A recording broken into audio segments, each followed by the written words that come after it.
is a 1935 Dodge B. You probably don't know what that is unless you're up on your 1935 Dodge B. The point is, this is no ordinary Dodge B. It's been converted into a road, beautiful F10 BMW M5 and RV, a camper. And the conversion happened back when it was new 87 years ago. Today, I'm going to review this van and take you on a tour of an RV relic from a different era. Before I get started, be sure to check out Cars and Bids, which is my enthusiast car auction website. We've had some amazing sales recently, including this Hennessy-tuned Mercedes E-AMG, which sold for $36,500, this beautiful F10 BMW M5 in this like frozen color that sold for $42,500, and this Dodge Challenger Hellcat widebody, which sold for $6. If you're looking to sell your cool car from the 1930s and up, Cars and Bids is the best place to do it. You will get the most interest, the most views, and the most bids on your car, and we'll get it listed quickly. If you're looking to buy a cool car, check out our amazing selection and daily auctions at carsandbids.com. I've borrowed this B from a viewer here in the San Diego area, and I'm going to start with a little overview.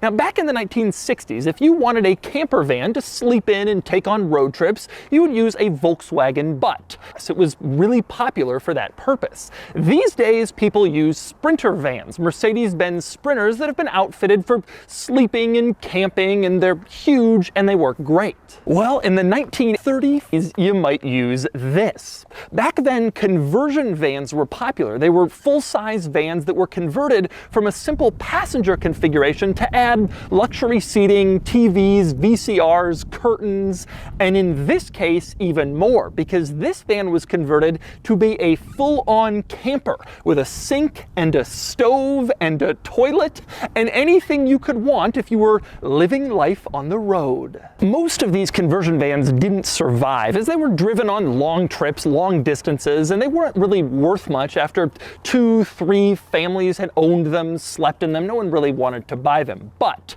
this has survived, tremendously well preserved, an RV van relic from the 1930s that has remained incredibly unscathed. So today I'm going to review this van and we're going to find out all about van life in 1935. First, I'm going to take you on a tour and show you all of the features and quirks of this van. There are many. Then I'm going to get it out on the road and drive it, and then I'll give it a dub score. All right. I'm going to start the quirks and features of this van by telling you a little more about it. Now, earlier I said this was a Dodge B, but as you can see, it is actually a Road Trek Road Trek is the name of the company that converted this from a regular Dodge van into this cool V camper thing. And one of the interesting things they did as part of the conversion process was make it longer. And you could actually see the spot where they took the regular Dodge van and just added to it a few extra feet in order to give it more space so they could put more RV stuff inside it. There's just this seam here, very obvious, very noticeable. This would never fly today, but it was fairly common practice with these vans back in the 1935s. But anyway, next up I'm going to move inside the van, and of course I'm going to start in the back because that's where all the cool stuff is. You open up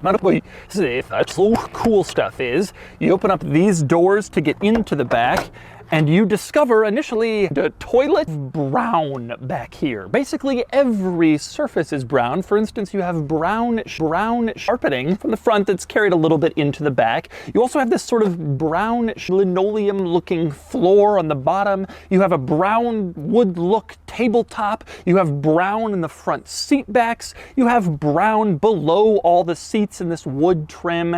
Everything is brown. It was the color of the day, and this van clearly reflects that. These rear seats themselves are also brown, although Road Trek has given them an excellent little touch, these white squares throughout the brown seats in order to break up some of the brown. Nonetheless, it is still a bit of a brown explosion when you open these doors. But anyway, moving back here, let's talk about these seats. These back seats were intended for you to sit on while the van was in motion, and they have seat belts, so you can actually use them like traditional back seats. A couple of clever things. One is you can see the side corner has been cut off off on the inside of both seats on either side. That is to allow easier access inside the van if you're moving around. That just makes it a little easier to get by the seats versus if the corners came all the way to their normal spot. It also gives you better access to the table. You have a table back here, a circular single post table mounted in between the back seats that you can use if the van is stopped to sit, eat, whatever, or if the van is moving, maybe you can play cards while you're on a road trip.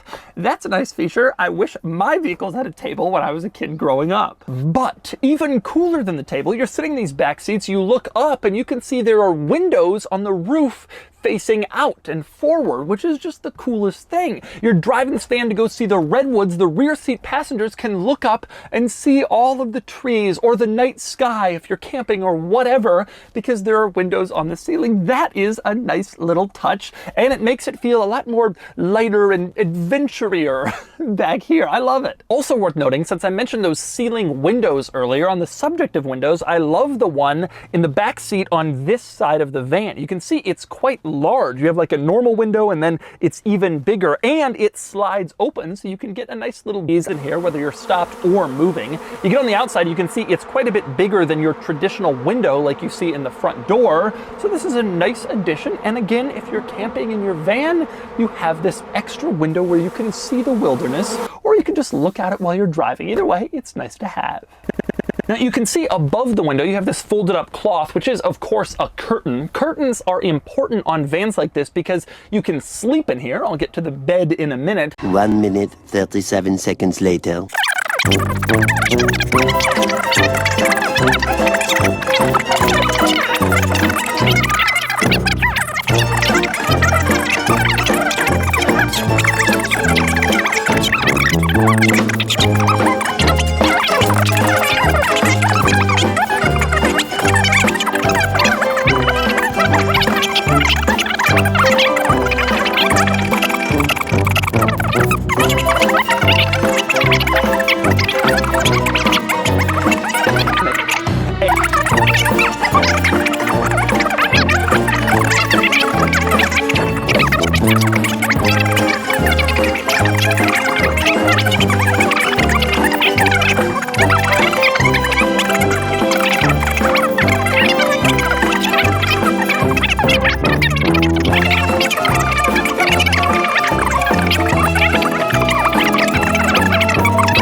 Is nothing. Undoubtedly the best thing in this van, the pièce de résistance, the finest item in here is the toilet. Yes, there is a toilet. It's inside this cabinet, which you can see is locked. You unlock the cabinet, open the doors, and there is the toilet. You can sit down and you make a little bit of a brown explosion in your van. There's a little flusher on it, and it empties out into a little tank at the bottom of the van for waste that you can hook up to a sewer connection and empty out. But let's talk toilet for a second. Very small, but reasonably useful. My favorite thing about the toilet is my butt and the doors that surround it, because check this out. The doors are built so they can be completely folded out, and they are cut to perfectly fit around my butt, so that the door can be used as like a wall if you're actually using the toilet and you want some privacy. And finally, I want to move on to the back of the road trek to show off what I was sitting on before, and that would be this little sort of picnic area back here. Again, filled with browns. Brown shag carpeting back here again, brown tabletop, brown seat with those little white dots, brown below the seats, brown wood paneling, brown curtains, brown everywhere. That was the color that Road Trek was sticking with. Now, obviously, you can figure out why it would be important to have a little picnic seating, eating area in a vehicle like this. You're parked somewhere, you want to have a meal, you can do it back here, and you can probably get 6 people around this table if they all squeeze, maybe even 8. That's a pretty good situation. But then you're wondering, well, where is the bed? Doesn't this RV thing have a bed? Isn't the whole point of it you can use it to camp?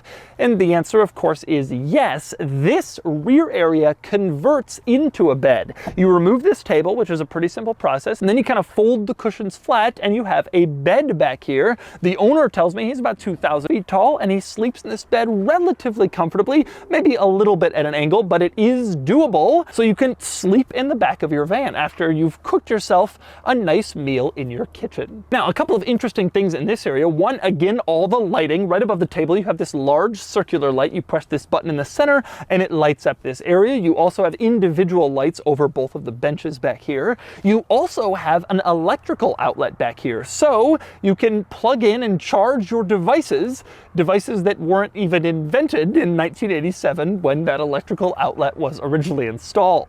Now, also above this whole eating and bed area, you have a few more storage cubbies back here. Again, storage is the name of the game for this van. You open up these cubbies and you can put even more stuff back here to get it out of place so it won't be flying around while you're driving. And by the way, speaking of storage, below the rear bench over on the passenger side, you can see it bulges out a little bit and it's sort of circular. That's because the spare tire is kept in this spot, so it's right there if you need it. Pretty clever, convenient storage place. Next up, we move on to the side of the van and this panel, which is important because it contains your hookups, specifically your hookups for propane and propane accessories. If you want to park somewhere like an RV park, you hook that up here and you can power some of the items that are inside the van by opening up this panel. Now, the water hookup is a bit of a different situation. To access that, you open the toilet and you can see there's like a little screw nozzle area. You stick a garden hose basically into this spot, and then you can fill it with up to 20 gallons of water. And the owner told me you stop when water starts coming out. I asked him, how far does 20 gallons get you? And he said, well, because this van doesn't have a shower, you can actually do pretty well with 20 gallons. He's gone 3 or 4 days camping with this van without filling it up on just 20 gallons filled up before he left. And finally, we move up to the front of this van where you have pretty much the kind of quality you would have expected from a Chrysler interior at this time period, which is to say, not much quality. And so those are the quirks and features of this wonderful 1930s camper van. Now it's time to get it out on the road and see how it drives. All right, driving the van. And so that's the 1935 Dodge B.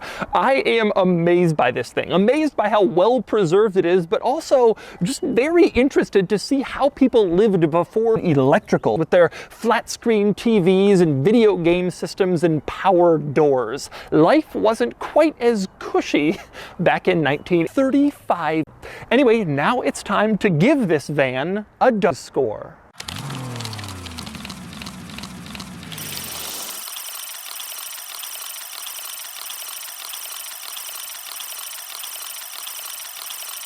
Starting with the weekend categories and styling, this van isn't attractive. It's a big van, and it gets a 3 out of 10. Acceleration, it's slow, and it gets a 1 out of 10. Handling is what you'd expect for a van like this, and it gets a 2 out of 10. Fun factor is low. It's not exactly made for fun, and it gets a 1 out of 10. Cool factor is a bit higher, though, as you never see these in this condition. It's kind of a neat thing, and it gets a 4 out of 10 for a total weekend score of 50 out of 50. Next up are the daily categories and features. This van doesn't have any modern tech, but it does have a kitchen and a bathroom. It deserves a bit of a score boost for those things, so it gets a 1 out of 10. Comfort is okay, about what you'd expect, and it gets a 5 out of 10.